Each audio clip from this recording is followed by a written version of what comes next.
EBI was this weekend. We have Vinny Magalhães coming up on the show today. There is tons going on, which means it's time for Verbal Tap, the show that is, we proved time and time again it's easier to fight not inside the elevated mat platform with Eddie Bravo right there. I am your host, Kevin. With me, of course, Raf Esparza. Raf, how are you doing post EBI and all of the craziness? Great. I saw a lot of jiu-jitsu. How much jiu-jitsu did you see? I feel like that's a joke setup. How much jiu-jitsu did you see?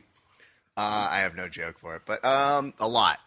Basically, EBI, or the Eddie Bravo Invitational, they had their second incarnation over in Florentine Gardens in Hollywood. And it was, man, the caliber of jiu-jitsu that you see at this kind of thing is exciting. And it is kind of one of those things where you're watching it and it's crazy. And I want to describe what it looks like to you, but go ahead, ask your question real quick. I was just going to preface it's an invitational only, so obviously yes. Eddie's identifying people and his crew that help him run it. They're identifying top competitors. They're obviously trying to push the limits a little bit on stylistic of jiu-jitsu. They're trying to get a good aesthetic with it. You were part of the invitational crew to come cover it. Yes. My question is, go through the setup, because last time they had people on like warm-up mats waiting. Mm-hmm. Did they do that same sort of thing that looks like they were in, almost like jiu-jitsu prison in a good way? Just like almost bull cages. Did they do that same setup? It is similar. So what they had is they have two platforms that are their sponsors. So not hating on that. Sure. No. You want to get people to see those things because them pays the bills. But it looks kind of like American Gladiators. Awesome. Is that they're standing on these giant platforms while they're waiting to compete. And I'm looking at, and you feel weird because you're watching them warm up.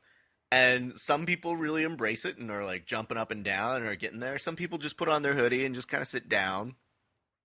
It's the whole different spectrum of what happens on a competition day. But I think the real interesting thing about it, so it's at like a club, if you would, like a nightclub, and they have an elevated platform. They have tables alongside, a whole bunch of seats on the ground, but like that you can actually see the matches because not like they've got a DJ. I don't know that part. They don't have a DJ. Okay. Calm down there, Oprah. The way it's working is like you're looking at it, and there aren't very many bad seats in there either. So it's a nice setup. You can see all the things that are going on. They've got some good multicams happening. They're shooting it from every angle because they're going to release it soon. I don't know exactly the details of that, but the actual matches themselves, when they're fast, are difficult almost to keep up with. That's how crazy it is. Yeah, it's no gi, and from what I've watched of the first one, I have no idea of what happened in this one. Pretty much everyone brings a sort of really good bottom stylistic craziness to it.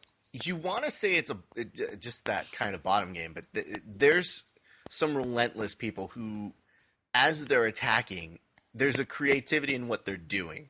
And I really appreciate that. So what they're doing is they're taking elements of obviously no gi, and 10th Planet is a huge part of it.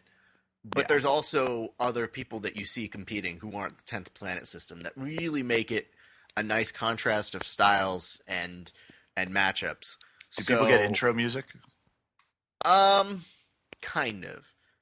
Like, because they want to keep things moving so fast, they literally finish a match and they're like, hey, the winner, this guy. All right, next match. And they're already on the stage. And you go, it's happening. Like, I'm covering it, and I was trying to tweet it out. And at some point, it's moving so fast, especially if the matches happen. Like, if you get Giovanni in one of these matches, it's not lasting long. But on the same side, if you get somebody like Nathan Orchard, who's amazing outside of this this specific type of setup, he really gets to shine in this kind of venue.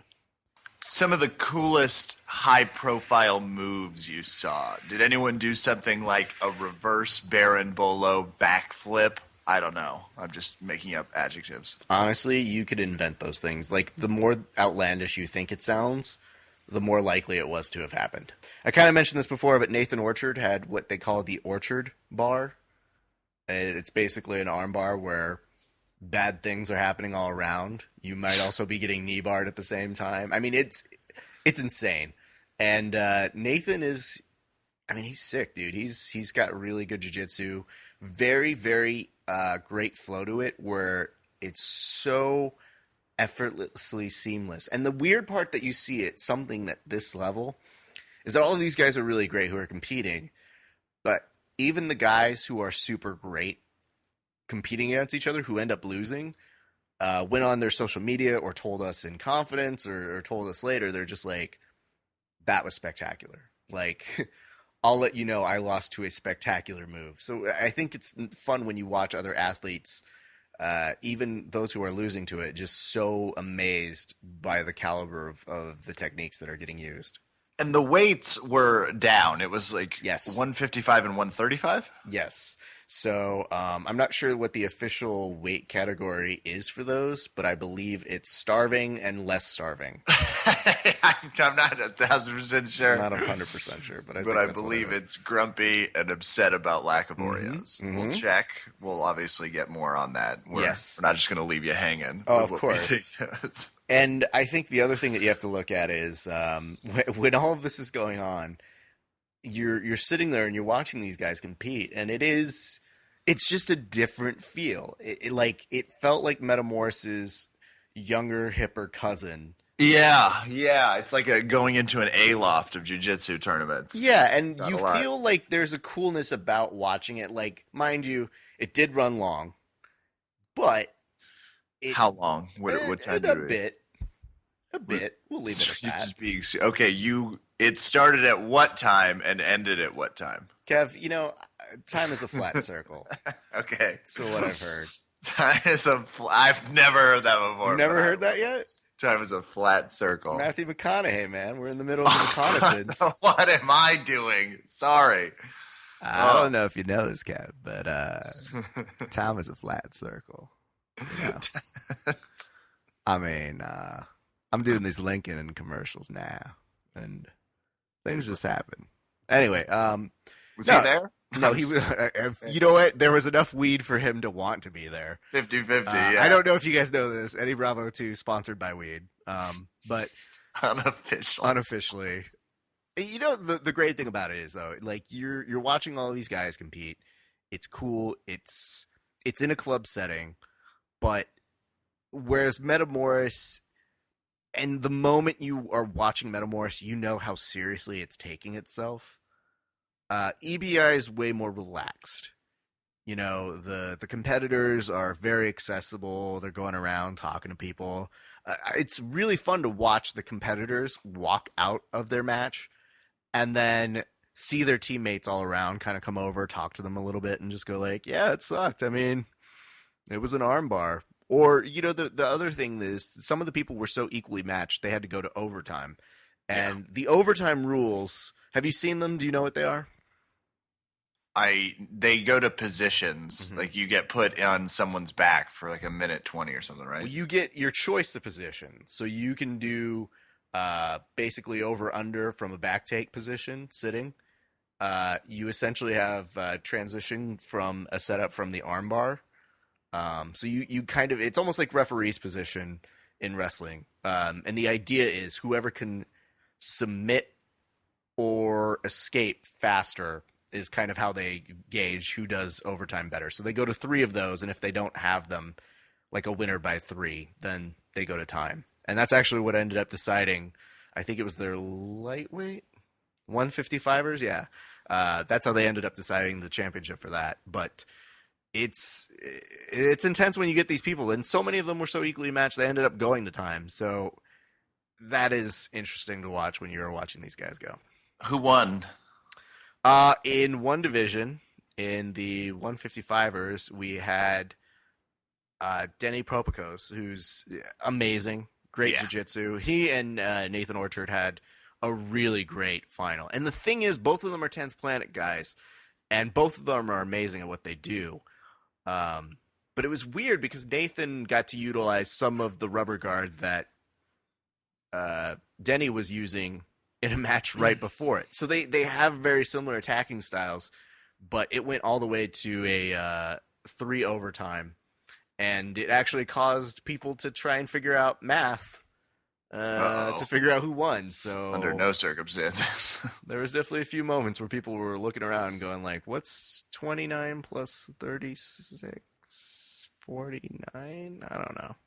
So they ended up doing that. And then on the other side, Giovanni Fricazoid won in the 135 and not only won, but had enough energy to breakdance afterwards. Oh, love it. Yeah, I like someone that can pump up the jams a little bit at the end of that ride. Don't say Coolest, I won't ever again, and I apologize publicly for saying it. So, cool footnotes, anything? I can tell you that, guys, this. Once they end up getting this all, chopped and it makes its way to the internet, or hopefully we start getting this thing to a TV soon enough, but when they chop it up and you guys get to see it, I think you will see some exciting highlight reel stuff, because when it fires at all cylinders, the matches are exciting, they're fast-paced, they're crazy, and I feel it's similar but different, again, like Metamoris. There are similarities, there are differences, and I think one of the nice similarities it does share with Metamoris, and maybe more, is that when guys are rolling there, the audience is really educated, so they know, like, you hear people audibly saying, like, that doesn't look good.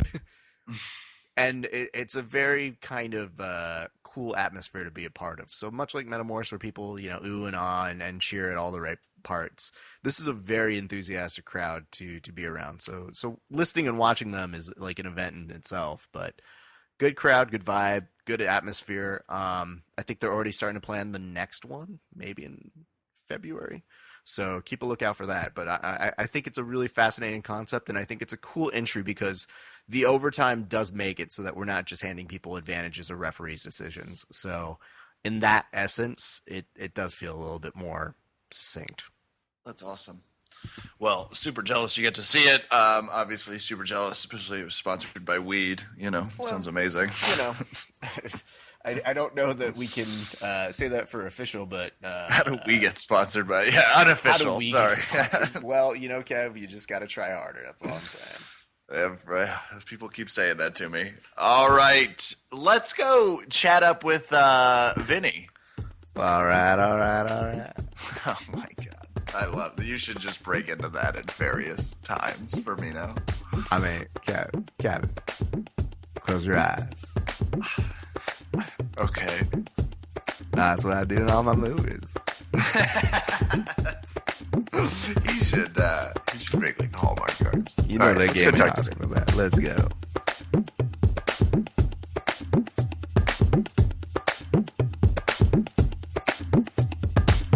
Verbal Tap fans, Raph and our jiu-jitsu nerdiness is peaked for our guest this morning, who is as dangerous in the octagon as he is anywhere else. We have on the line Vinny Magalhães, fresh off of, and we get to add something to your title, the Titan FC lightweight champ. How you doing today, Vinny? I'm doing pretty good, guys. I don't think it's that fresh. I've been 2 weeks already. I already want to fight again.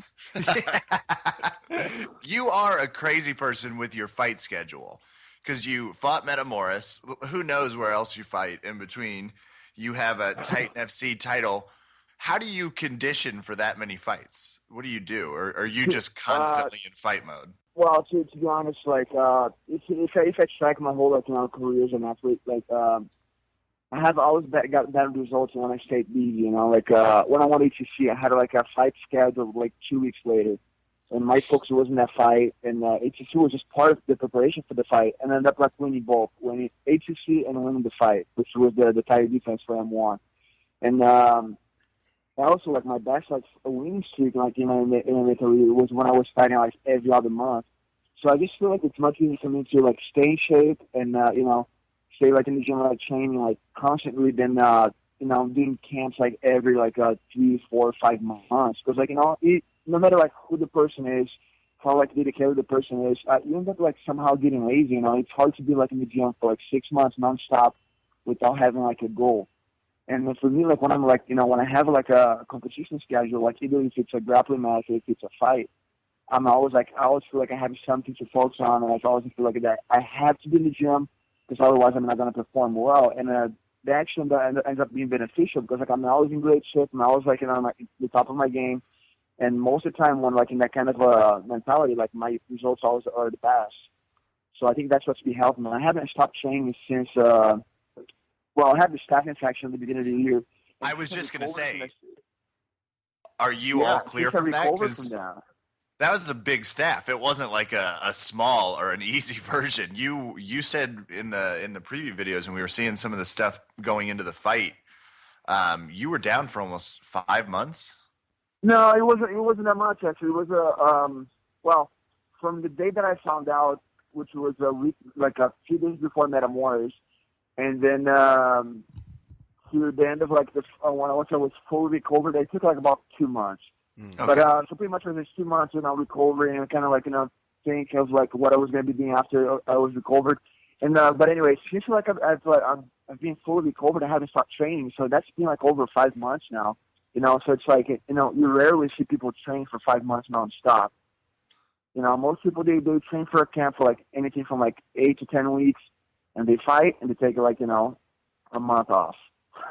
I know people like I know UFC champions that do that. It's not like something like for lazy people. I know like UFC champions that do that. They know they're not going to be fighting for another like 5 months, so they take like a good month off. And for me, like I've never had that month off for the last like 5-6 months maybe. Once I recovered from staph, I start training, and just now I stopped training. And I had a fighting match, I had Metamoris. Then I had my title fight for Titan, and now I have Metamoris again.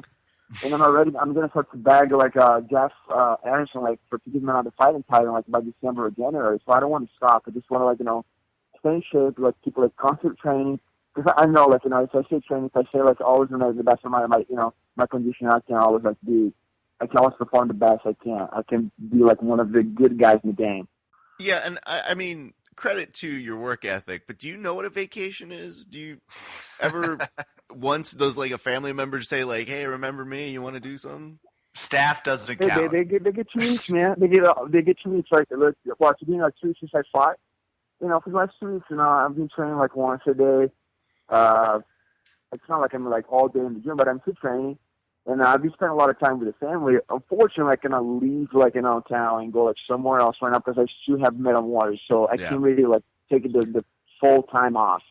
But I've been spending a lot more time with the family. But yeah, for sure, I do plan on doing those things. But for now, I have some goals. I just finally got back into the winning column. I finally won 2 fights in a row again. And I had some goals. So unfortunately, they're gonna have to wait for me to fulfill these goals and. Then we can have some fun time with the family and all that stuff. I just, for whatever reason, what you're saying right here, it sounds as if when it really comes down to it and you're planning your next fight, you're like, hey guys, who wants to take a trip to California in a few weeks? What? No, I'm competing as well. I mean, that's neither here nor there. That's fine. No. But California, let's go that way. Well, to be honest, that's actually part of the plan, too. I have Metamoris, I have to go to California. I'll probably take my family so we can go to Disneyland or stuff like that, But I cannot plan long trips. But we for sure have something to do. Always we have time to do something fun. It's not it's 100% fighting, 100% in the gym. I would never do it that way, anyways. I don't know if I can survive that pressure. I'm just saying, man, you're a scary dude. You're already planning fights after fights. So, for all I know, you're getting outside of the parking lot at Metamoris, and you're like, somebody want to go right now? Yeah, I didn't quite get to demonstrate a flying triangle the way I like to. We want to get lippy. No, it's not like that. I know myself. I know, I'm one of those guys. I've been competing since I first started jiu-jitsu. First 3 weeks after I started, I was competing. And then, from that point on, I think in the first 6 months, I had 6 competitions, literally every month competing. And then it's one of those things I need to be scheduled to compete at something. I need to be scheduled to fight, to be motivated. I'm not just a guy who I love what I do. It's nothing wrong. Nobody forces me to do what I do. But I think the competition is what kept me doing this, and the competition is going to do what's going to keep giving me the drive to keep doing this.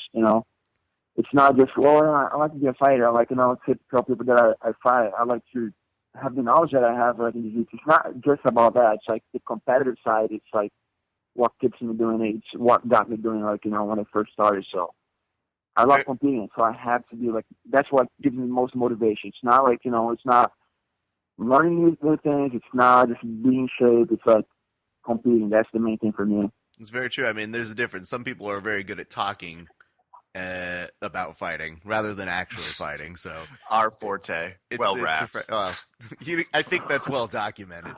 But you know what, Vinny? So do me a favor. Talk to me about your preparation for your Titan FC 30 fight. You know, how was training camp?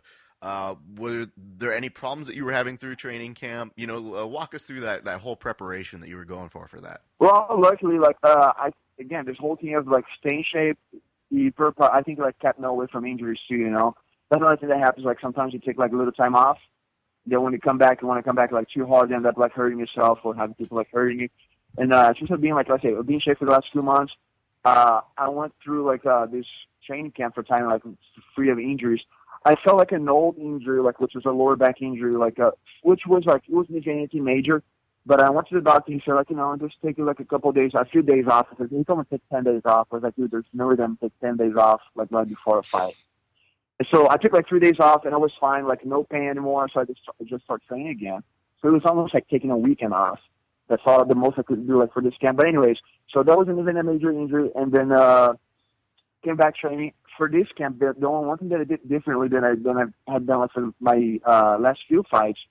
Instead of just training like twice a day, let's say do like a technical training and a sparring session or like a grappling session, whatever, I added like conditioning training like every day, like during this camp, especially knowing that I could possibly go like a 5-round fight. I did like conditioning every day. There are days I would be doing like a circuit training with weights and like cardio, and the next day I would just do like running rounds. So I would do like, instead of just do like running for like 30 minutes nonstop, I would do like 45, 50 minutes, like being by rounds. So I would do like 5 minutes on a treadmill or 1 minute break. Almost like, you know, kind of like do what I would be doing in a fight. 5 minutes moving, 1 minute like taking a rest.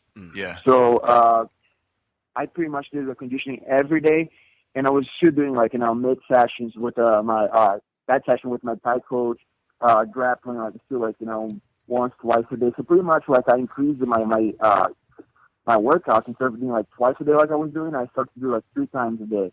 On Wednesdays, which I was doing usually like a day off or just one workout before, either I would do like one workout guaranteed or 2 workouts. So I never had like a day off except Sundays. So pretty much I trained like much more than I have ever trained. I wouldn't say ever trained, but like for the last few fights for sure.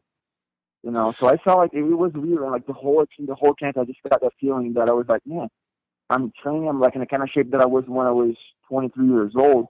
And last year, which of course I was younger than I am now, I was thinking that I was just getting old because, you know, maybe I was not in great shape, maybe because I was not training as I should have been training. So it was just so much better this time. It was probably like one of the best camps. I don't like to use the whole like, oh, that was the best camp of my life, because everybody says that, but this could have probably was one of the best for sure. And what was your preparation like for Jason Brills? It was a 5-round title fight, which, you know, you're talking about upping your cardio, but obviously fighting 15 minutes is hard enough. But when you add the possibility of 20 and then 25, that gets crazy. What were you expecting from Jason? And, you know, just talk us through how your game plan against him unfolded in the fight. Well, I've watched like many of his fights. And the good thing is, like, there's not much for me to be really studying, because he did pretty much the same thing in all his fights. You know, he's one that he trusts his game just like I trust mine. You know, people could have told me like that I'm gonna go like have an MMA fight against Roger Gracie, like one of the best jiu-jitsu guy in the world, and I'm gonna go there and I'm still gonna try to play jiu-jitsu. You know, Of course, you know, I feel like if I have an edge like a strike, why not try to strike first? But I'm not gonna be worried about like fighting on the ground. I'm not gonna be scared of fighting on the ground. And I think that's how Brills fights. He knows that he might be possibly going against a guy that is a great grappler, but he's not scared to fight on the ground, and neither am I. Like, you know, I know that he's going to start taking me down. I just don't care. Take me down. Like, you know, I'm still going to be putting in my game, then that's what I want. And that's how I felt. Like, you know, he's going to probably start taking me down, so I won't even fight the takedowns. Take me down. That's what I want anyways. Absolutely. So it wasn't hard to study like his strategy, and it wasn't hard to fight him in a certain way, because like, I knew that, like, even like during the fight, I knew there were certain, I was probably losing, like, around another round, but I was really calm because I felt like, I might be losing this by points, but I feel like he's fading faster. He's getting more tired than I am. And if I don't get him now, I'll get him like in the later rounds. And that's exactly how I was feeling the whole time. I was so calm. And then I was even surprised that my corner man was like seemed to be like more nervous than I was. I had Eddie Bravo and Chaz Moku, which is my Muay Thai coach in my corner. And then Eddie was the whole time just screaming for me. So the team was like, and I was almost saying, Eddie, just stay calm, dude. I know what's happening here. Like, I have this whole thing under control. It's not like, I was getting rocked from the bottom. It's not like I was, almost getting knocked out. It's not like I was about to get tapped out. I was just like, I might be losing points, but I feel like he's fading. And I know my game. I know what I can do. I know, like, that eventually I can get somehow. Because, like, I feel like I'm, like, better conditioned than he is. And mentally, I could have probably like, also be like having a little edge because I was fine. Like I knew everything that was happening. Like, it's not like one of those fights that you fight and then after you ask, man, I can't even remember those things happening. Did that really happen? Like, it didn't happen that way. For me, it was like every single second of that fight, I can't remember. You can't ask me like, what did you do there? I'll tell you what I did. It was one of those things that I was really calm. Like I knew what was happening. I knew the rounds I was probably losing. I knew the round that I probably won. So it's one of those things like, it was like mentally it wasn't an easy fight. Physically it was awful, man. Like, it was like the longest fight that I've ever had, but it was cool. I won. Yeah, no lie. And let's talk about the win. You kick him pretty hard and immediately latch on for a guillotine. Did you, and I just presume you either know if you have it or not. Did you know immediately you had the guillotine? Yes, that's actually a move that I train a lot. Like that guillotine in half guard, I train a lot. The thing is, usually you don't set up for like head kick when I'm training, but it's not like a move that just came out of nowhere. No. I was going to ask. I was like, you commonly drill a head kick to guillotine? That's a vicious. I wish, but that was actually I could just frame that, but you don't do that. Like I mean. It's not like it has ever happened before, but it's the setup, the kitchen setup. That's one thing that I do. But the head kick was just like an extra, But the head kick I train a lot too. People don't realize, like how I'm throwing so many head kicks in fights. Couple had landed, some had almost landed, but I always throw because I'm not worried about people catching my leg and taking me down.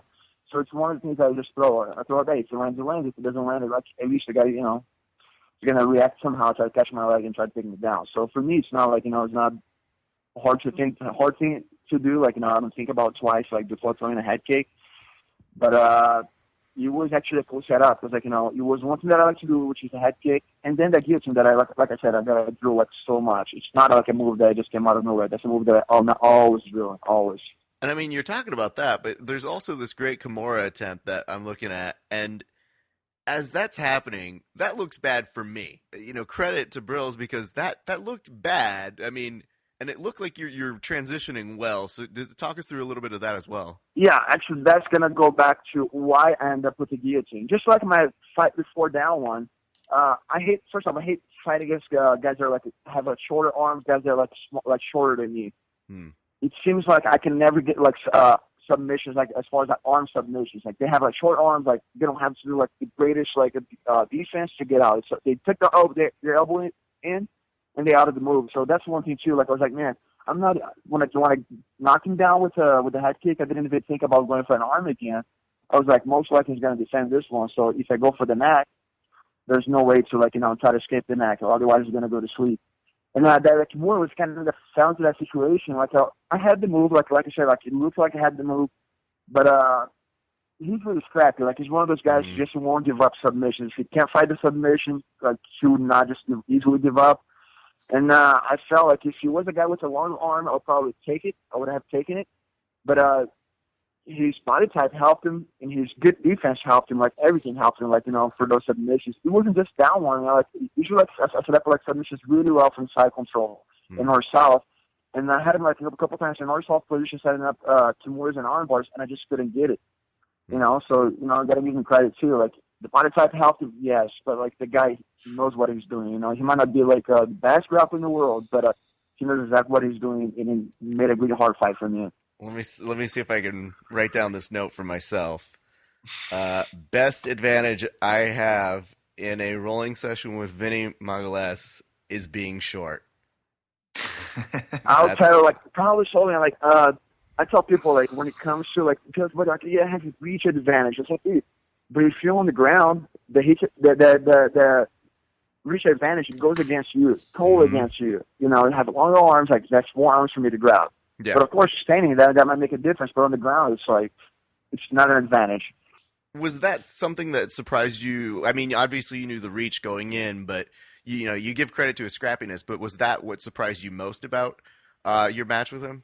It was, you know, like I said, I was calm and all that, but at a certain point, like, it was a little bit frustrating too, because, you know, like, you know, most people would have not got out of there, like, that many submission attempts. You know, it's not like, you know, maybe it was one or two.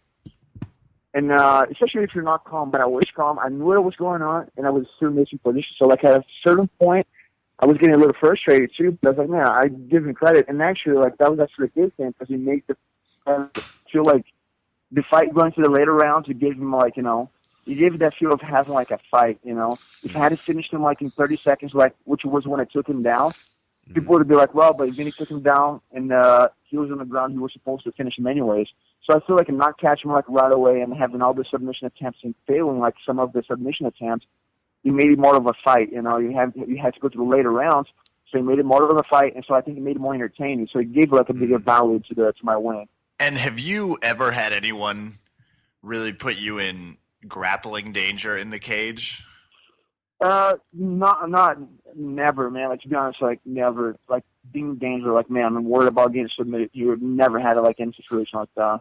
You don't really get submitted easily, period. There's been a lot of rubber jokes about your, specifically your joints. So I was just, sorry, that was just a jiu-jitsu curiousness. Well, here's the thing that one thing that I try to avoid for sure is to give up my neck. Like, put my neck somehow, like, in a bad spot. Because here's the thing, arm bars, leg locks, foot locks. And if those things, it's going to be like, you know, it can just be tough, fight those moves off and get out. Maybe you hurt something, like, you know, a little bit. Maybe you're going to get really hurt, but, like, you can't really, like, avoid, like, tapping on those moves. Like, now, if somebody grabs your neck, like, either you tap, you're going to go to sleep. So, you know, I always make sure that I'm not giving up my back. I always make sure that I'm not sticking my head, like, somewhere that I should. And, like, I don't want to be giving up the guillotine, no matter, like, if I'm going against a really good grappler or not. You know, you never know. These are moves that, you know, they could have worked for anybody against anybody. So I always make sure that I'm not giving up my neck. And but everything else I'm not worried about. I would literally, like, give up an armbar to get a hard pass if it was in a fight. I did that a couple of times, actually. Like, you know, I would just put myself in full guard, wait for the guys to go for the armbar so I could have passed. So I'm not worried about armbars. I'm not at all worried about, like, leg locks. The only thing that I have a little bit of concern is, like, not to give up my back, not to give up my neck so I don't get choked out. Well, it's funny that you mentioned that, because let's take a stroll back down memory lane to Metamoris 4. There's a certain footlock that you looked, and, you know, we all enjoyed the finger wave of the not in this house today. We all did. We were hugely entertained by that. But are you giving up your foot in that situation? That's just a question that we had as we're watching it, and we're watching you. A lot of times I do, so I can counter with the leg lock. So I do actually give up my foot a lot, so I can counter with leg locks. It's funny because when I went against Bravo Schema, like at the 8-15, 2009, I gave up my foot, and then Roger was cornering him. Roger was like, "Don't go to his foot. He's not gonna tap. He's just gonna try to count the move." I was like, "Dude, don't tell my secrets, man. Just, like, you know, let me do my thing here." But shut up. like, I do that. I do that a lot. Yeah, I do that a lot. I do just give up my foot because, you know, usually when you're giving up your foot, there's a foot for you to grab. So, like, you know, I do that a lot because I'm flexible. I have, like, a pretty decent defense or when it comes to, like, leg locks. So you know, that's a baiting move that I use. But a lot of people are not falling to it anymore. I mean, well, because I guess there's, you know, you've got people over on the side. You got these world champions, you know, giving out your game before you're doing it. You're like, hey, for real though, let me just do this, you guys. For us, I think it was just a mere more jealousy as we look and see how flexible you are. Everybody at our viewing party was watching you just go, that doesn't hurt. I'm good. He seems fine. He doesn't seem- Yeah, there's a little bit of flexibility too, but I try not to rely so much on flexibility because I know how far my body can take. So there's a little bit of both. One thing that my students keep asking too, my students for some reason they always want to do the things I do, and they show me that escape.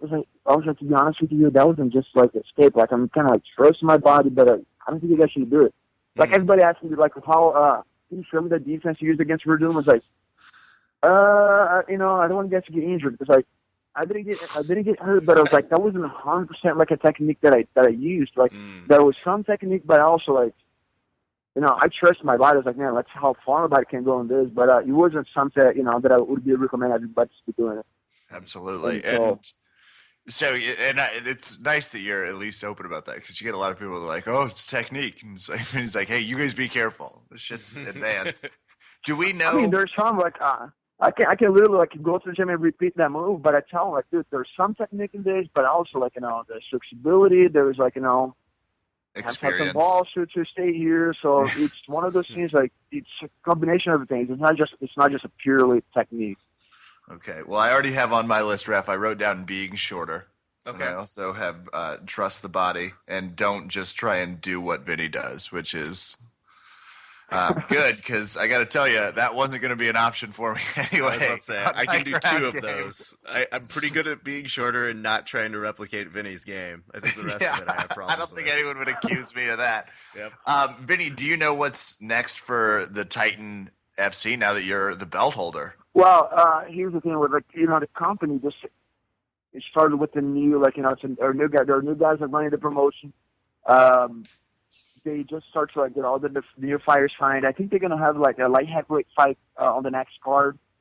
If it's not this next one, the other one, and likely this is gonna be the new number one contender fight. So I'm pretty much just waiting for this fight to happen so I can have like a challenger.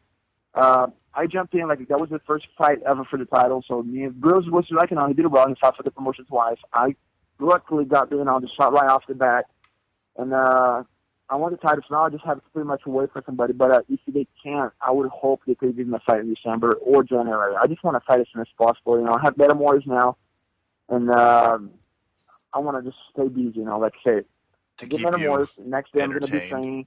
Yeah. Yeah, it's easy for me, man. It's easy for me, and I feel like there's less pressure on myself too. Because if I know I've been training for this long, if I know I've been in shape, it's not like I had to get in shape again. I've been in shape mentally, physically, everything just works much better for me. I think it's even mentally, it's even more important because I know there's no way this guy's training more than I am. There's no way that this guy's training the last year nonstop. So I think mentally is much bigger than even physically.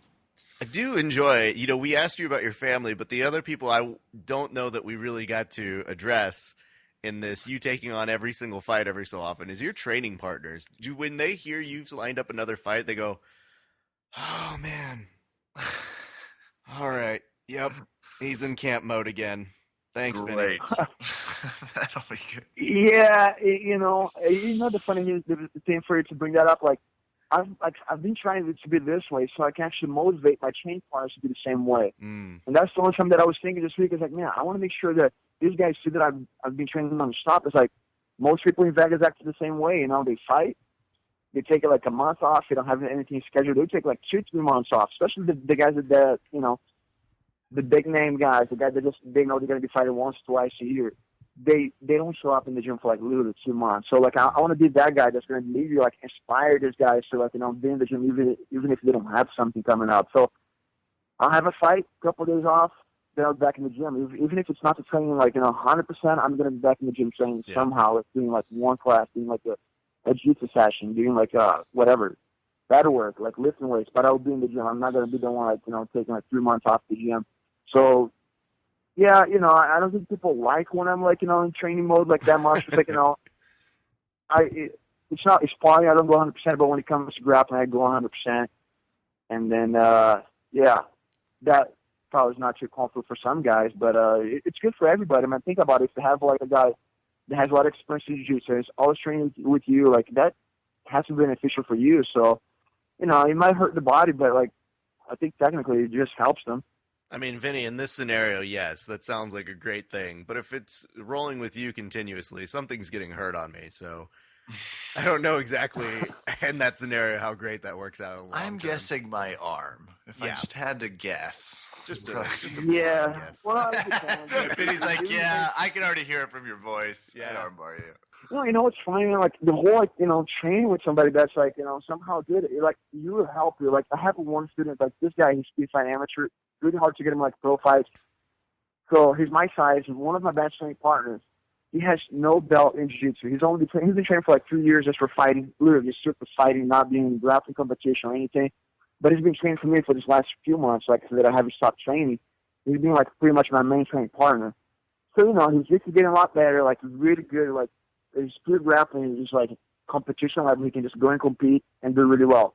So he did. I had him compete at the Gracie Worlds, the submission only tournament. Yep. I felt like he was good enough to compete as a brown belt. And he went there, he competed as a brown belt, and he finished all the brown belts. And that's a guy who has no ranking, the guy who's been training for like a little over like 3 years, and he did really well. He beat like a 10th brown belt, beat a Drysdale brown belt, and another guy that I can't remember what gym he was from, but he's being legit brown belts, and he's not even ranked. So I feel like training with somebody that's good is going to make just as good. That's awesome. That's really good. And credit to him. Do you want to shout him out? Yeah, man, like Corey Hendricks. That was my main training partner for this fight. I could have done my whole camp just training with him 5 rounds a day, 7 rounds a day, and I would have had to perform the same way. The guy's just like, complete. Good striker, good wrestling.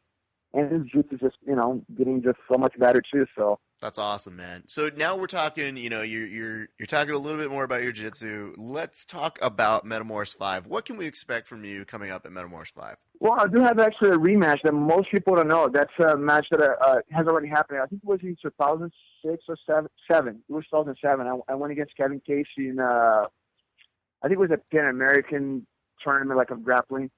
So I had him, I beat him by a toe. So that's a rematch that people don't even know. They probably think that's just this first match that's happening between us.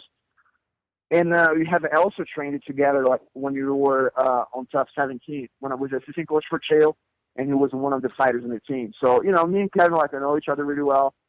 I think it was Howard Grayson tried to set up this match. Like, he wanted to do the match for some reason. Me and Kevin are like, Kevin, already competing against each other. We became friends, just trained together a little bit. But let's do it. It's just a grappling match, Yeah, especially. But I'm excited, man. I'm excited because once you step in there, it's competition. I don't care if the guy's my friend. He's just like my brother. It's going to be live. You're going to be going at it. You're going to be trying to catch each other for sure. Hide your legs.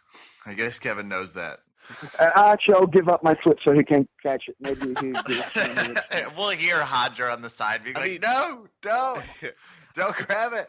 I will say this. I'm glad that you filled in the blanks for us to talk a little bit more about your rematch, because I guess on paper it just kind of reads like, what?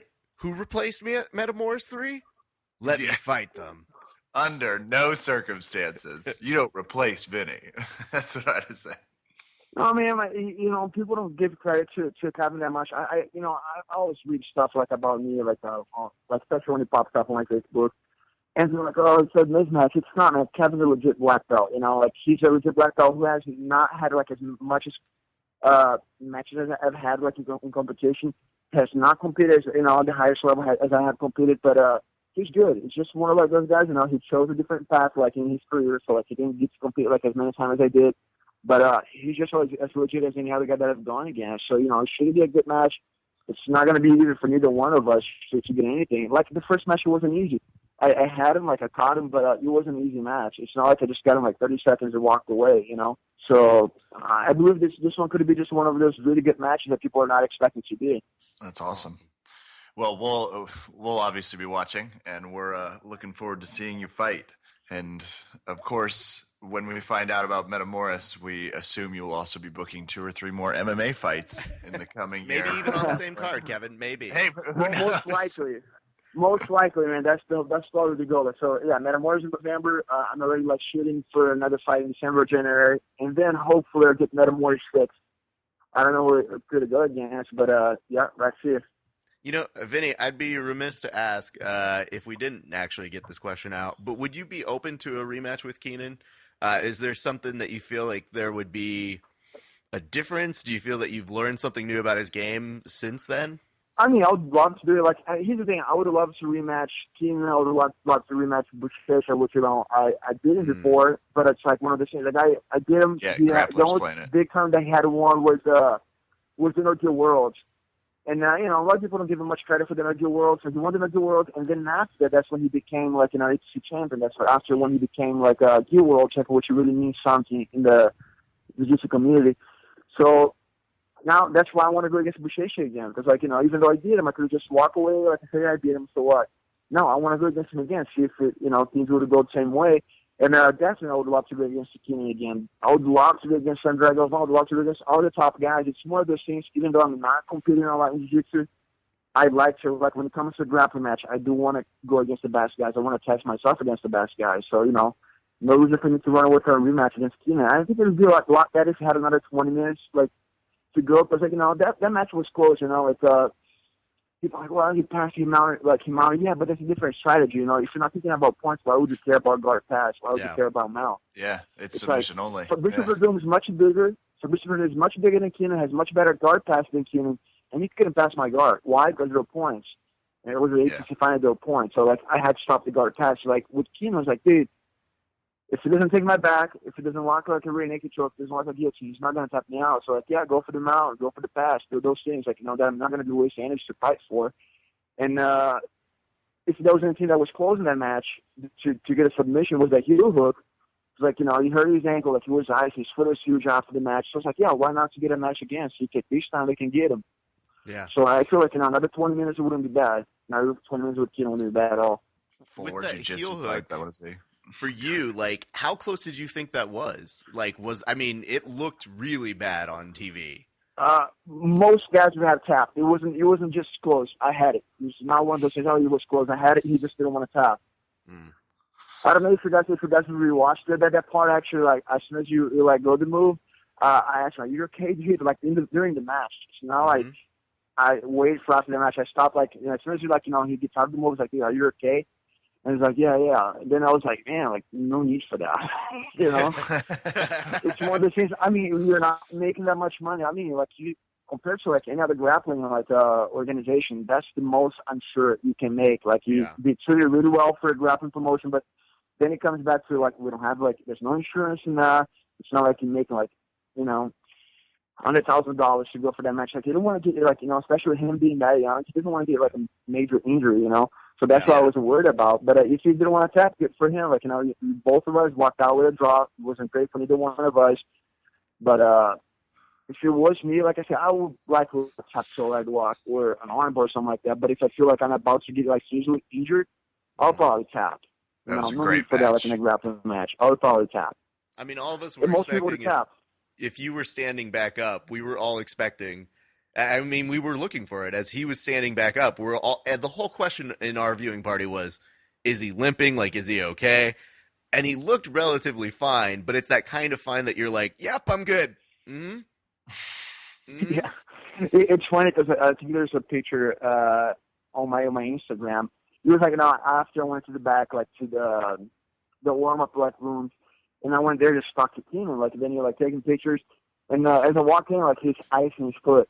And as he sees me, then he realized that he was icing. He's just took the ice off. But then you can see in the picture that his foot's huge. His ankle was just huge and all red. It's dude, if it hurt, why not to tap? Just give me the win, Kids these days, they're crazy. No, that's nothing wrong with what he did. I would have done the same thing. Pretty much, but I didn't get hurt. But that's pretty much the mentality I used when I went against Verdum. I knew the risk of getting hurt. I didn't get hurt, luckily. Nothing happened, no damage whatsoever. But I took that risk. So I can't blame him for doing the same. You cannot blame him for doing the same. I would have done the same. I've done the same before, so. That's fair. And if anything, you just ruined him from taking strolls on the beach to go find missing IBJJF medals. So, I don't know that you're taking too much. Have you been working on your Metamoris preview face? Does that all come together when they bring out those film crews? Do you have your all right, guys, here's the pose we're doing this time when they zoom in on us? Not much. It's funny. It's so hard to get to shoot something for Metamoris. It's I usually grapple my main training is my MMA training. Like, you know, that's what I get, like, most of my condition. That's what I get, like, more of intense, like, grappling session. That's where I get, like, you know, get myself in shape. But, like, when it comes to pure grappling, that's during my class. I just train with my students. And it sucks because sometimes when a Metamoris crew comes to, like, shoot the videos, I have, like, 5 guys in the mat. Like, dude, why did you guys just decide to do that pure today? So, you know. But overall, like, the last time I had to just call people, hey, guys, we're going to have Metamoris today. Then I had, like, you know, 30, 40 guys in the mat. But we'll work on something. You know, if I can worst case scenario, feel like make a suggestion, maybe what you do is you go, hey, guys, free seminar. What? Metamoris crew here? What's that? it's not. You know what I think it is? Also, like, I think they think, like, you know, Vinny's going to do this video for Metamoris, so we're going to try to, like, you know, tap us out, like, over and over again. I don't want to be on the video, like, getting tapped out. Yeah, nobody wants to be a highlight reel. That's a hard thing to really get people to. I volunteer. I'm okay with it. Well, I know, but I mean, and to Kevin's credit, you know, Vinny, I don't know if you know this, but we have done some recreations of the last Metamoris match, and Kevin actually recreated your game in one of those recreations. Apologies in advance. what do you mean? What does that mean? Oh, Kevin, Go ahead. No, you go. We because we couldn't get press footage of Metamoris, we recreated the matches, sort of like drunk history. So we did the match between you and Keenan as it was described by another jiu-jitsu podcast. We can send you the video, and you can review it thoroughly. That'll be I can send you Kevin's address where you. No, can there's no find need him. to do that. No. Yeah, I want to check that out for sure. I want to check that out for sure. I like that Vinny's now making notes. He's like, yeah, okay. Yeah, I'll definitely look at that, Kevin. Yeah, it's like I'm gonna Kevin Phillips. Yep. stay active in the airports. Won't go to one location. It'll be very hard to armbar me if he can't find me. I will say this. You know, we did have somebody who actually sent us a message.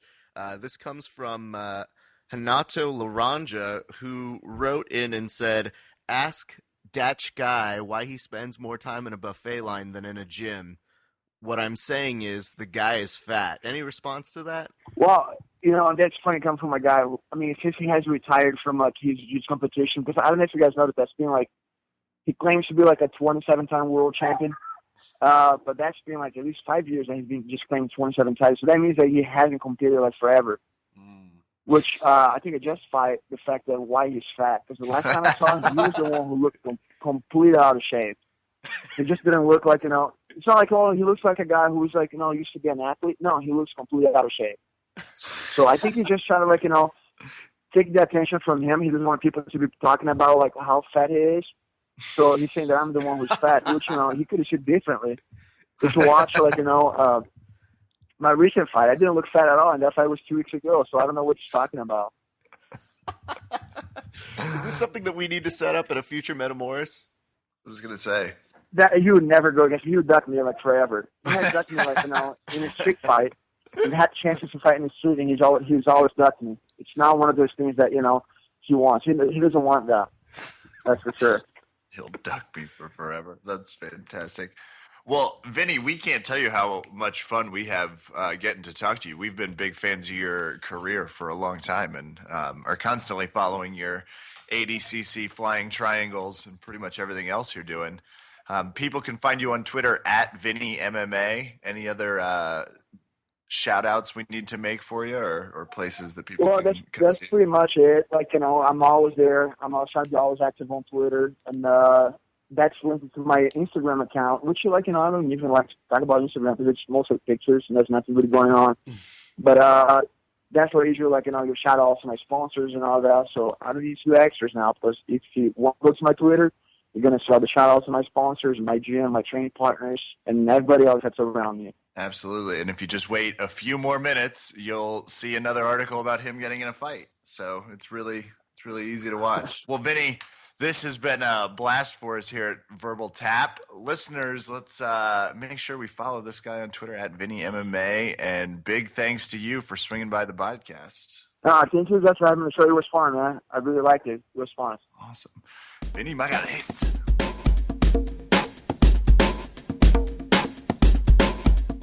what a podcast this has been. Vinny's awesome. Yeah, Vinny's great, dude. Vinny's great. Really cool guy. And all I could think about was the different people I'd like to see him. When he started naming names, love to see him fight Keenan again. Love to see him fight Galvão. Love all the people he's naming right now. For me, I think he just has a laundry list of people written on like a little note card in his wallet that he just pulls out anytime he gets asked that question. And probably just starts going down. He's like, oh, a Galvão. And I would also be open to, I don't know, what's Cobrinha up to? And let's go further down the list. Are they in my weight class? Don't even care. Let's go ahead and bring Marcelo Garcia out of retirement. Okay, let's keep going. I got nothing but time. And I watched the fight with him and Buchecha, and that was the one. It was like, oh, absolutely. Let's get those two on the mats again. Anyway, so. And I think he knows that, like, there's a niceness in hearing him say, you know, it's not being content just having a match with Buchecha back then. It's knowing that Buchecha has improved so much since that match, and that is his game is on a different level and wanting to be challenged at that level as well.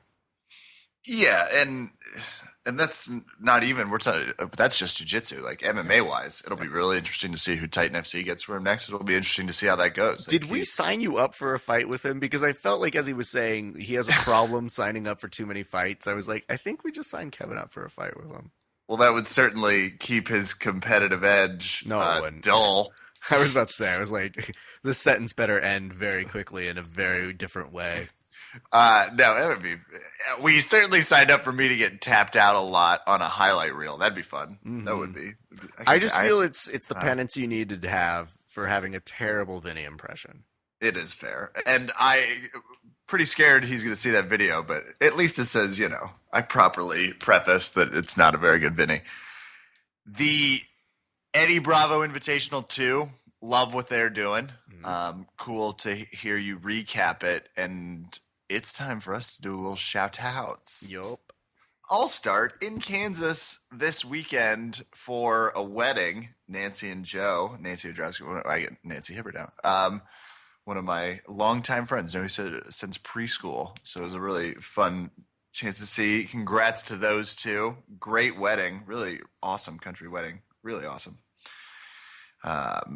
Oh, I was like, who else was I supposed to think? My family. That's right. Who's been hosting me over at my sister's right now. Got the mobile podcast station rocking.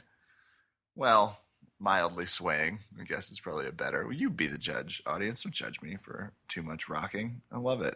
And BJJ and MMA Academy out there in Chantilly, VA. Had some really good training before I left. In fact, I can still feel a tinge in my neck from really good training. Followed me all the way here to Kansas. And excited to head down to Austin, do a little training this weekend. And that is going to do it for me, Rafa Esparza. Let's go ahead and start by shouting out Valley Martial Arts Center. VMAC. Great training happening out that way. I want to go ahead and drop a note over to my buddy Naz. Naz, good training with you this week. Your cross collar has gotten much better. So kudos to you, good sir. Kudos to you. I also want to shout out our friends at Subconscious Jiu-Jitsu. You guys are always so cool to roll and train with. Jesus, I feel like, and I don't say this often, but I feel like some part of my game has improved, and a lot of it is because of you guys. So if I do have any improvements there, thank you guys, and thanks, Brent, John. You guys do good work. Let's go ahead and shout out the folks that we saw at EBI. Kev, it was, you know what it is? These events are so great because you get to run into everybody. I really appreciate getting to see a whole bunch of folks on the jiu-jitsu circuit. I'm excited because next week is the expo, which we will be going to. So I'm pretty stoked. So shout out to everybody we got to see there. Newaza, we got to see good folks from Jean-Jacques who were helping out and doing good stuff. Sean Megami from Dream Jiu-Jitsu. I mean, the list is kind of endless, but all the people who worked over at EBI as well. I want to thank you guys for your hospitality. You guys were so nice, and you worked tremendously hard. They had a long day that took some of them from 7 a.m. in the morning to 2 a.m., And it's a true credit to their character that they were not just going strong, but that they were very nice and polite to everybody who I saw them interacting with. I want to go ahead and shout out, two of my buddies who actually train over at Subconscious. I ran into, Kev. Have you ever had this happen? I don't know that you have, but I went to go smash a sushi dinner. Absolutely. And I finished it. I really beasted this food. And I walk out and I run into two training partners on their way to go train. And it's in downtown Burbank. Put it down. Mm-hmm. Yeah. I'm super fat at this point. Feeling great. Yeah, I feel great. And I'm like, see them. And they're like, hey, Ref, what's up? You coming to train? I'm like, obviously not. No. Also, I'm a giant fatty because my weakness is Philadelphia rolls. I will not lie. Oh, cream cheese. Mm-hmm. You and me both. Mm-hmm. We're on the same page there. Yeah. Mm-hmm. Just delicious. Whatever it is. I don't even care. You put a scallop on it. I don't care. It doesn't go together. Whatever. I'll put it in the mouth. It's good. So, and the best part is, not only did I run into them there, but then the next day I run into them at EBI and I go, hey guys, thanks for making me feel fat. Totally cool. And they're just laughing. They're like, no, it's totally cool. You need a day off. And I was like, yeah, I know. So my credit to them, and it'll be good to see them again at training. So I want to thank them. Guys, also, there is a white belt tournament coming at Valley Martial Arts Center. It is on November 9th. It is a $30 tournament. You guys can find more information about that over at valleymac.com. That is valleymac.com if you guys want more information. It's a great setup. I know they're starting to get a lot more of the slots filled up, so you guys want to get in quick if you want to get in on that tournament. And hopefully we get to see you guys there because it's going to be a great time. We always try and host a good tournament for you guys over here in the Southern California. Where the shit am I today? Who knows? Southern California. I'm just traveling so much. I guess that's where I'm ending up. And let us know if you guys are hitting up the expo. We'd love to run into you guys. And there'll be a few of us and a couple of our friends that will be over at the expo. So definitely shoot us a note. Let us know what's good. And hopefully we get to see you guys there. Can't wait. That's going to do it for us tonight here at Verbal Tap. I'm Kevin. Thanks for listening. Good night and good fun. This is Matthew McConaughey. No, that's not it. No, that's not it. Try it again. All right. No, don't do that. That's too easy. I don't know. I'm just trying to get in the register. Don't be mean. It's not mean. You gotta start easy. It's like, yeah, you have to learn the armbar first. Then you start checking from the back. Gab, let me tell you something. Yeah. All you gotta think about is, imagine me talking to Woody Harrelson. What we'd be talking about? I think you know what we'd be talking about. Please just call me at random times as Matthew McConaughey. Oh, most definitely. There was a time when me and Kate Hudson. Yeah. We did one of the 9 movies we did together. I think it was called Fools Rush Into Gold. I don't even know. Sounds right. Failure to Launch Gold. Yeah, Failure to Launch Gold. Oh, man, that's a good one. I should make that one. No, I make serious movies now. Oh, that's true. Anyway, go see Interstellar. Me and Chris Nolan. Yeah. That's it. Great free plug.